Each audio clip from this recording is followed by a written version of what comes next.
ദൈവതിരുനാമത്തിന് മഹത്വം ഉണ്ടാകട്ടെ. കർത്താവെ, ഞാൻ എന്ത് ചെയ്യണം? ഈ ചോദ്യം കർത്താവിനോട് ചോദിച്ചതാരാണെന്നറിയാമോ? അപ്പോസ്തലനായ പൗലോസാണ്.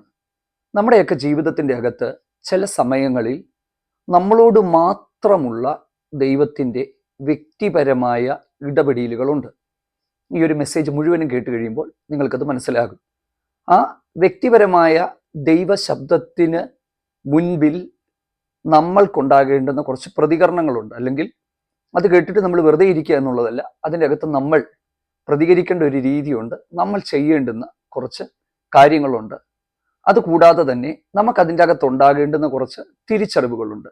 ഈ ഒരു മെസ്സേജ് അത് മനസ്സിലാക്കി തരാനായിട്ടുള്ളതാണ്. ആദ്യം പറഞ്ഞ ഭാഗത്തിലേക്ക് വരാം. ഈ ചോദ്യം നമ്മൾ കാണുന്നത് അപ്പോസ്തല പ്രവൃത്തി 22-ാം അധ്യായത്തിൻ്റെ 10-ാമത്തെ വാക്യത്തിലാണ്. ആ വാക്യത്തിൻ്റെ പശ്ചാത്തലം എന്താണെന്ന് ചോദിച്ചാൽ, അപ്പോസ്തലനായ പൗലോസിന്റെ ജീവിതത്തിൻ്റെ അകത്ത് അദ്ദേഹത്തിന് ഉണ്ടായ മാനസാന്തരവുമായി ബന്ധപ്പെട്ട ഒരു കാര്യമാണ്. ദമസ്കോസിനെ സമീപിക്കയിൽ മഹാപുരോഹിതന്മാരുടെ കയ്യിൽ നിന്ന് അധികാരപത്രം വാങ്ങി ക്രിസ്ത്യാനികളെ മുഴുവൻ പീഡിപ്പിക്കുവാനായിട്ട് അദ്ദേഹം യാത്ര ചെയ്ത് ആ ഒരു പട്ടണത്തിന്റെ വാതിൽക്കലേക്ക് എത്തുമ്പോൾ അദ്ദേഹത്തിന്റെ ജീവിതത്തിൻ്റെ അകത്തൊരു സംഭവം ഉണ്ടാകുന്നു. അതെന്താണെന്നുള്ളത് എൻ്റെ കേൾവിക്കാർക്ക് നന്നായിട്ട് അറിയാവുന്നതുകൊണ്ട് ഞാൻ അതിനെക്കുറിച്ച് വിവരിക്കുന്നില്ല. പക്ഷെ അതിൻ്റെ അകത്ത് എന്നെ ചിന്തിപ്പിച്ച, എൻ്റെ ഹൃദയത്തിൻ്റെ അകത്ത് പ്രകാശനം ലഭിച്ച ഒരു ഭാഗം ഞാൻ നിങ്ങളോട് പറയാം. 7 മുതലുള്ള വാക്യങ്ങൾ നമ്മൾ താഴോട്ട് വായിക്കുമ്പോൾ, പൗലോസ് മാത്രമല്ല ഈ ദമസ്കോസിലേക്ക് യാത്ര ചെയ്യുന്നത്. അദ്ദേഹത്തോടൊപ്പം കൂടെ കുറച്ച് അനുയായികളുമുണ്ട്. ഈ പൗലോസിന്റെ ചുറ്റുപാടും ഒരു വെളിച്ചം മിന്നി അദ്ദേഹം കേൾക്കുന്ന ഒരു ദൈവശബ്ദമുണ്ട്. ഈ ദൈവശബ്ദം പൗലോസ് പറയുന്നത്, ഞാൻ മാത്രമേ കേട്ടുള്ളൂ, എൻ്റെ ചുറ്റുപാടും കൂടിയിരുന്നവർ ഈ വെളിച്ചം കണ്ടുവെങ്കിലും ശബ്ദം ഞാൻ മാത്രമേ കേട്ടുള്ളൂ. എന്താണ് അതിൻ്റെ അർത്ഥം? എനിക്കൊരു കാര്യം ആ ഭാഗം വായിച്ചപ്പോൾ മനസ്സിലായി. ഈ ദൈവശബ്ദം വ്യക്തമായും കൃത്യമായും പൗലോസിനോട് മാത്രമുള്ളതായിരുന്നു. അതിൻ്റെ അർത്ഥം എന്താണ്? തന്നോട് കൂടെ യാത്ര ചെയ്തു വന്നവർ എത്ര പേരാണെന്നോ അവരുടെ എണ്ണമോ അവരാരായിരുന്നെന്നോ ഒന്നും രേഖപ്പെടുത്തിയിട്ടില്ല. പക്ഷേ ഇത്രയും വലിയൊരു കാര്യത്തിനായിട്ട് അദ്ദേഹം പോകുമ്പോൾ ഉറപ്പായിട്ട് അദ്ദേഹത്തിൻ്റെ കൂടെ കുറച്ചധികം ആളുകൾ ഉണ്ടായിരിക്കും. അവരെല്ലാം അന്നത്തെ കാലത്തെ പ്രഗത്ഭരും ഇത്തരത്തിലുള്ള ഈ പീഡിപ്പിക്കുവാൻ തക്കവണ്ണം കെൽപ്പും കരുത്തും ഒക്കെ ഉള്ളവരാണ്. പക്ഷെ ഇവരാരും മാനസാന്തരപ്പെട്ടതായിട്ടോ ഇവരുടെ ആരുടെയും ജീവിതത്തിലും ദൈവിക ഇടപെടലുകൾ ഉണ്ടായതായിട്ടോ നമ്മൾ കാണുന്നില്ല. ഇത് പൗലോസിന്റെ ജീവിതത്തിൽ മാത്രം സംഭവിച്ചൊരു കാര്യമാണ്. കാരണം അദ്ദേഹം അവിടെ നിന്ന് താഴെ ആ കുതിരപ്പുറത്തു നിന്ന് താഴെ വീഴുന്നു, കണ്ണിന്റെ കാഴ്ച നഷ്ടപ്പെടുന്നു. ആ വെളിച്ചം, ആ ഒരു വലിയ ഭയങ്കരമായ വെളിച്ചം എല്ലാവരും കണ്ടതായിട്ട് പറയുന്നു. പക്ഷെ ശബ്ദം താൻ മാത്രമേ കേട്ടുള്ളൂ. കാരണം 7 മുതലുള്ള വാക്യങ്ങളിൽ വ്യക്തമായി താൻ പറയുന്നു, ഞാന് മാത്രമേ അത് കേട്ടുള്ളൂ. ആ ഭാഗം വായിച്ചപ്പോൾ എനിക്കൊരു കാര്യം മനസ്സിലായി. ചില ദൈവികമായ ശബ്ദവും ദൈവികമായ ഇടപെടലുകളും നമ്മളോട് വ്യക്തിപരമായി മാത്രമുള്ളതാണ്. ഞാൻ ഈ ഒരു മെസ്സേജ് നിങ്ങളുമായിട്ട് പറയുമ്പോൾ തന്നെ നിങ്ങളുടെ ജീവിതത്തിൻ്റെ അകത്തേക്ക് നിങ്ങൾ ഒന്ന് പരിശോധിച്ച് നമ്മളൊന്ന് വിലയിരുത്തുമ്പോൾ നമുക്ക് മനസ്സിലാക്കാനായിട്ട് പറ്റും. ചില സമയങ്ങളിൽ ദൈവം വ്യക്തിപരമായി നമ്മളോട് സംസാരിക്കും. ഞാൻ ഈ ദൈവവചനം വായിച്ചു പഠിച്ചപ്പോൾ എന്നെ അത്ഭുതപ്പെടുത്തിയ എൻ്റെ ചിന്തകളിൽ പരിശുദ്ധാത്മാവ് നൽകി തന്ന ഒരു ആലോചന ഞാൻ നിങ്ങളോട് പറയാം. വേദപുസ്തകത്തിൽ ഉൽപ്പത്തി പുസ്തകം മുതൽ നിങ്ങൾ വെളിപ്പാട് പുസ്തകം വരെ പഠിച്ചു നോക്കുമ്പോൾ ദൈവം ഏറ്റവും അധികം ഇടപെട്ട സാഹചര്യങ്ങൾ, സ്ഥലങ്ങൾ വ്യക്തിപരമായിരുന്നു. അബ്രഹാമിൻ്റെ കോൾ എന്ന് പറയുന്നത് അദ്ദേഹത്തിനൊരു വ്യക്തിപരമായിരുന്നു. മോശയോട് ദൈവം ഇടപെട്ടത് വ്യക്തിപരമായി ആ പർവ്വതത്തിന് മുകളിലായിരുന്നു. ദാവീദിന്റെ ജീവിതത്തിൽ ഒരുപാട് വേളകളിൽ വ്യക്തിപരമായി ദൈവം സംസാരിച്ചു. അങ്ങനെ ആ നിര ഇങ്ങനെ നീണ്ടു പോവുകയാണ്. ശിഷ്യന്മാരെയൊക്കെ കർത്താവ് വിളിക്കുമ്പോൾ ഓരോരുത്തരെയും വ്യക്തിപരമായി വിളിക്കുകയായിരുന്നു. ഓരോരുത്തരെയും, അല്ലാതെ ഒന്നിച്ച് ഒരു 12 പേര് വന്നാട്ടെ, എനിക്കൊരു 12 പേരെ വേണം, നിങ്ങൾ ആരെങ്കിലും 12 പേര് തയ്യാറാണെങ്കിൽ കൈപൊക്കിയാട്ടെ, വന്നാട്ടെ എന്ന് പറഞ്ഞ് അങ്ങനെ തിരഞ്ഞെടുക്കുകയല്ലായിരുന്നു. ഓരോരുത്തരെയും ഇൻഡിവിജ്വലി വിളിക്കുകയായിരുന്നു. ഞാൻ ഈ ഒരു കാര്യം പറയാനുള്ള കാരണം എന്താണെന്ന് ചോദിച്ചാൽ, നമ്മുടെയൊക്കെ ജീവിതത്തിൻ്റെ അകത്തുള്ള വ്യക്തിപരമായ ആ ഒരു ദൈവശബ്ദം, ദൈവിക ഇടപെടലുകൾ, അത് നമുക്ക് വേണ്ടി മാത്രമുള്ളതാണ്. അപ്പോൾ ചിലർ ചോദിക്കും, എങ്ങനെയാണ് ഞാൻ ഇടപെടലുകൾ മനസ്സിലാക്കുന്നത്?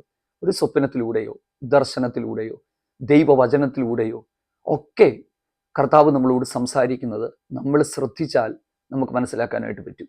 ഇനി ഇതിൻ്റെ അകത്ത് നമുക്കുണ്ടാകേണ്ടുന്ന ഒരു പ്രതികരണം എന്താണ്?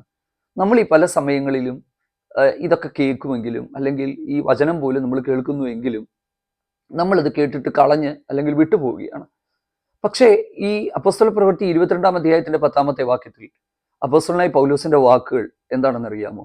അദ്ദേഹം പറയുന്നത് ഇങ്ങനെയാണ്: കർത്താവെ, ഞാൻ എന്തു ചെയ്യണം? കർത്താവെ, ഞാൻ എന്തു ചെയ്യണം? ഈ ഒരു ചോദ്യം നമുക്ക് നമ്മളോട് തന്നെ ചോദിക്കാം. ദൈവമേ, ഈ ഒരു ചോദ്യം നമുക്ക് ദൈവത്തോട് ചോദിക്കാം. ഞാൻ എന്താണ് ചെയ്യേണ്ടുന്നത്?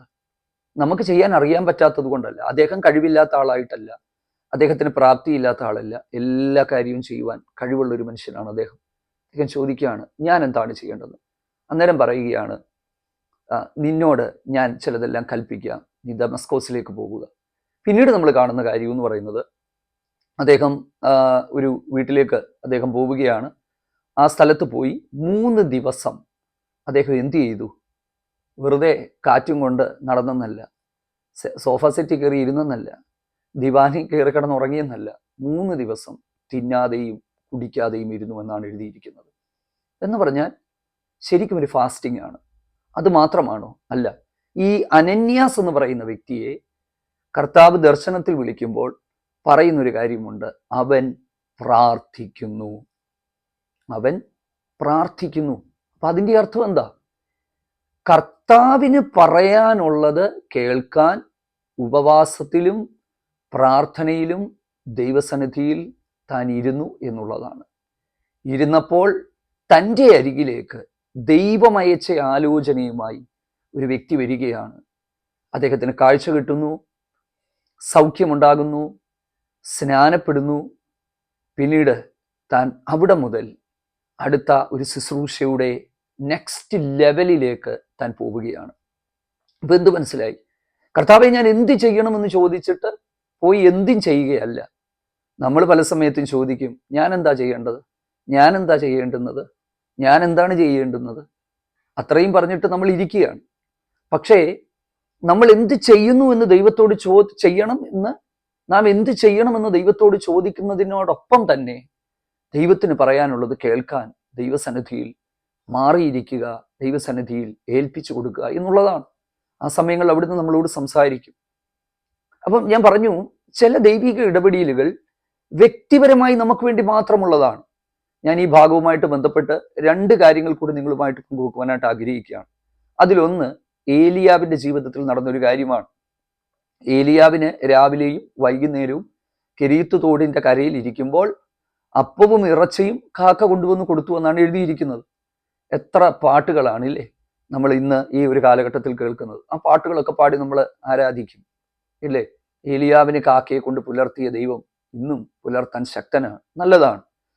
പക്ഷെ ആ ഒരു കാര്യത്തിലേക്ക് നമ്മൾ വരുമ്പോൾ അതിന് പിൻപും അതിന് മുൻപും ഇങ്ങനെ ഒരു കാര്യം ചരിത്രത്തിൽ സംഭവിച്ചതായി നമ്മൾ കാണുന്നില്ല, അല്ലെങ്കിൽ തിരുവചനത്തിൽ ഒരു ഭാഗത്തും കാണുന്നില്ല.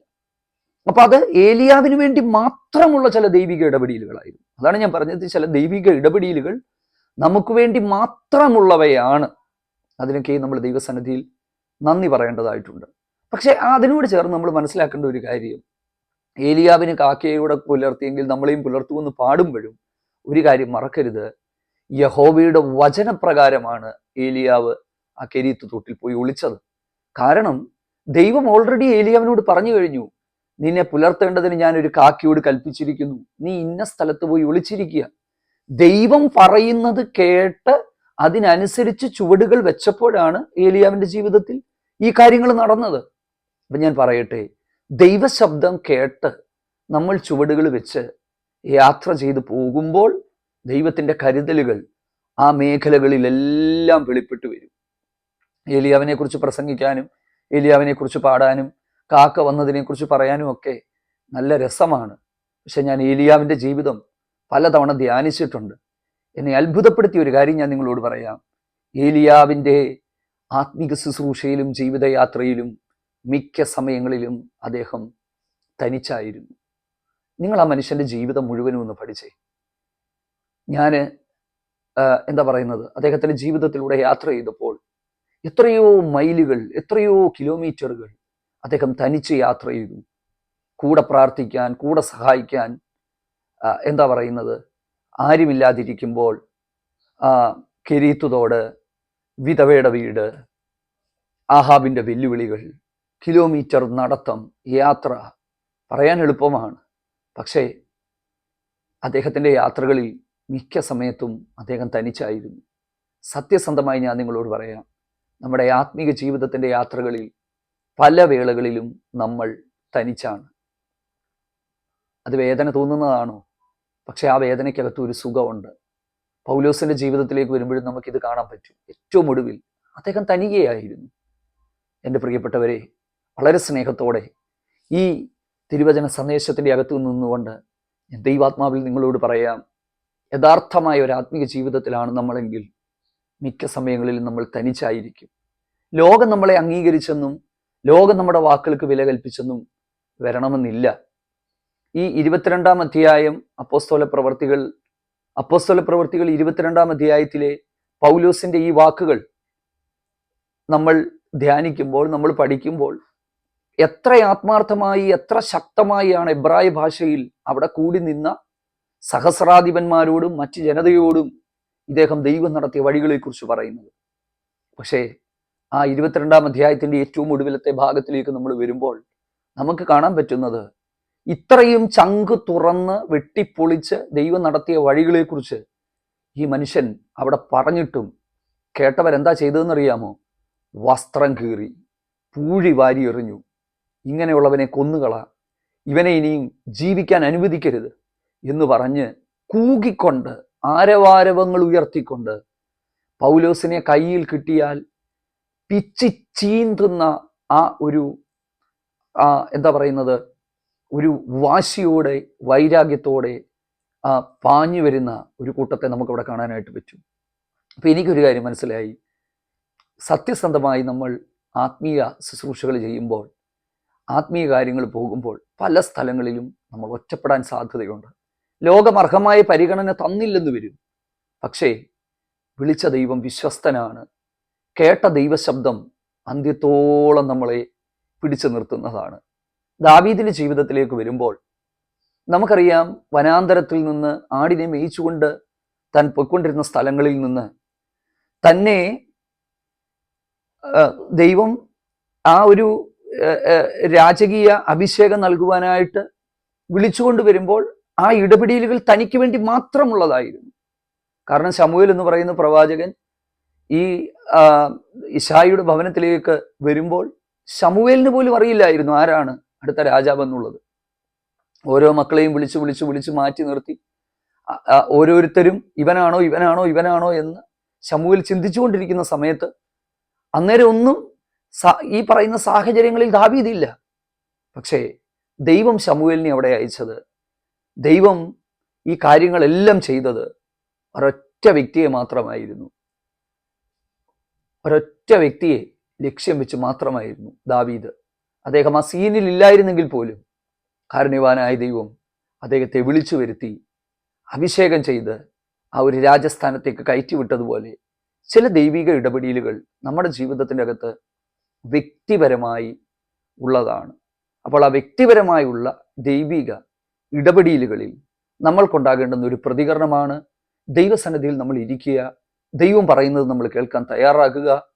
3 ദിവസം വെള്ളം കുടിക്കാതെ, തിന്നാതെ, പ്രാർത്ഥിച്ച് ഉപവസിച്ചുകൊണ്ടിരുന്ന ആ പൗലോസിനെ പോലെ നമുക്കും ദൈവസന്നിധിയിലായിരിക്കാം. കർത്താവേ, ഞാൻ എന്തു ചെയ്യണം? ഈ ചോദ്യം നമുക്ക് ദൈവത്തോട് ചോദിക്കാം. ഓരോ നിമിഷവും ചോദിക്കാം, അപ്പാ ഞാൻ എന്താണ് അങ്ങേക്കായിട്ട് ചെയ്യേണ്ടുന്നത്? എന്നെക്കുറിച്ചുള്ള അവിടുത്തെ ഇഷ്ടം എന്താണ്? അഭിലാഷം എന്താണ്? ആഗ്രഹം എന്താണ്? അതിനായിട്ട് ഞാൻ എന്നെ തന്നെ സമർപ്പിക്കുന്നു. ഈ പ്രാർത്ഥനയോടെ നമുക്ക് ദൈവസന്നിധിയിലായിരിക്കാം. ദൈവം നമ്മെ അനുഗ്രഹിക്കട്ടെ.